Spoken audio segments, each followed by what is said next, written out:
তো এই যে 10 টাকাগুলো এগুলো মাপবো হচ্ছে এটাতে রেখে মাপবো। তো এটাতে মাপতে হলে তোমাকে তো আগে এটাকে মাইনাস করতে হবে না, না হয় সঠিক মাপটা তোমরা পাবে না। তো মাইনাস করতেছি, দেখো এটা তোমাদের দিকে ঘুরিয়ে দিই, দেখো এটা রাখতে 73 গ্রাম হচ্ছে মনে হয়। দেখো 73 গ্রাম দেখতে পাচ্ছ তোমরা, 73 গ্রাম হচ্ছে। আর সামনে থেকেও তোমাদেরকে দেখাচ্ছি, এই দেখো 73 গ্রাম হচ্ছে, দেখতে পাচ্ছ এটা 73 গ্রাম।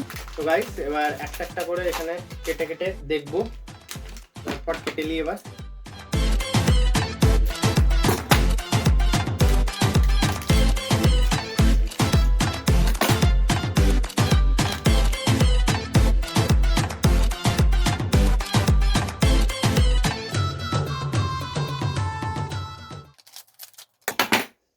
একদম কড়ক মাল হ্যাঁ। লাস্ট ওয়ান, ঠিক আছে এটাই লাস্ট। এটা হয়ে গেলে 10টা প্যাকেট কমপ্লিট। গাইস এবার হচ্ছে মোমেন্ট অফ ট্রুথ, কত আছে দেখা যাক। 10 টাকার গুলো খুলছি।